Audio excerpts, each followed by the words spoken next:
है कि तुम्हारे जो पूर्व के पाप है, जब तुम सुख साधन में लगते हो तो वो विघ्न पहुंचाते, तभी तो तुम्हें दुख पहुंचेगा, क्योंकि तुमने जो पाप कर्म किए उनको तुम्हें भोगना पड़ेगा। तो अब जैसे किसी पापी आदमी को देखा जाता है, वो जो करता सफल होता चला जाता है। राधे राधे महाराज जी। महाराज जी, जब हम किसी दुनिया की वस्तु की तरफ जाते हैं और मेहनत करने पर भी कुछ फल नहीं मिलता, तो हमें उस रास्ते को छोड़ देना चाहिए या स्वीकार कर लेना चाहिए कि ये भगवान की इच्छा है? यदि वो सत्य मार्ग है, धर्म पूर्वक किया जा रहा है और उसका सही फल आपको नहीं मिल रहा है, तो हारना नहीं चाहिए। इस बार सही नहीं मिला तो आगे मिलेगा, क्योंकि अगर हमारा वो फल में विघ्न पड़ रहा है तो कोई पूर्व का कर्म है जिसका नाश हो रहा है, फल नहीं प्राप्त हो रहा, पर ये मार्ग सही है इसलिए हम हटेंगे नहीं, तो हमें एक दिन फल की प्राप्ति अवश्य हो जाएगी। ये तो मतलब प्रमाणित बात है। विद्यारण्य नाम के बहुत बड़े महापुरुष हुए, सन्यासी हुए सन्यास मार्ग में। तो गरीब ब्राह्मण के घर जन्मे हुए थे, बहुत गरीबी थी, खाने को भी नहीं था। तो उन्होंने सोचा कि मैं बालक हूं, क्या कर सकता हूं। तो यज्ञोपवीत हो गया था, गायत्री मंत्र मिला था। तो गायत्री का पुरस्चरण होता, 24 लाख गायत्री मंत्र जपने को एक पुरस्चरण कहते हैं। उन्होंने अनुष्ठान लिया कि हे गायत्री माँ, मुझे धन मिले जिससे मेरे माता पिता की सेवा हो सके। एक पुरस्चरण किया, कुछ नहीं हाथ लगा। दूसरा पुरस्चरण, 23 पुरस्चरण किए, 23 पुरस्चरण, 24 लाख गायत्री मंत्र के।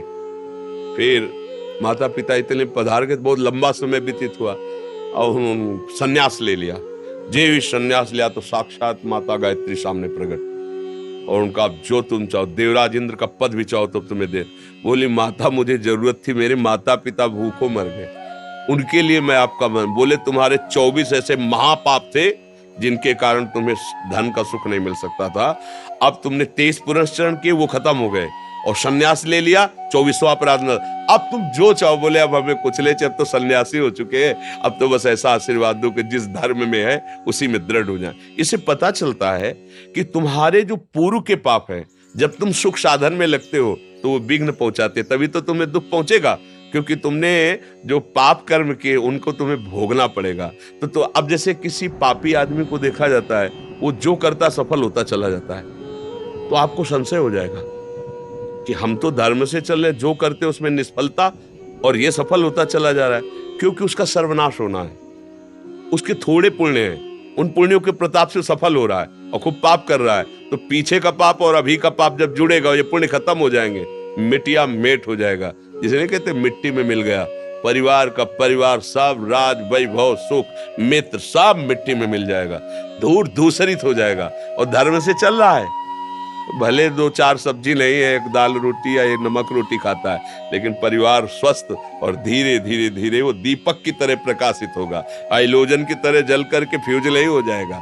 इसलिए धर्म से चलोगे तो हम मानते हैं कि आपका पूर्व कर्म आपके सुख में बाधा पहुंचाएगा, लेकिन वो नष्ट हो जाएगा कर्म, और जहां वो कर्म नष्ट हुआ बाधा वाला, तो आपको सुख प्राप्त होना शुरू। इसलिए धैर्य पूर्वक चला जाता है। किसी भी धर्मात्मा पुरुष के चरित्र को आप पढ़ करके देखो तो आपको मिलेगा, कई विपत्तियां आती, कई संकट, तो उससे थोड़ी आ रहे हैं जो अभी कर रहे हैं। ये पुरानी फसल है, अभी जो गेहूं बो रहे हैं तो अभी खा लोगे क्या?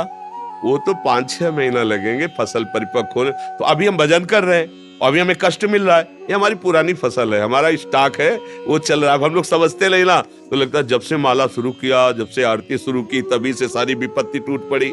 ऐसा नहीं है, उसका समय निश्चित है, तुम्हारा कर्म निश्चित है। अगर भजन ना भी करते तो भी वो आके तुम्हें दंड देता। भजन कर रहे हो,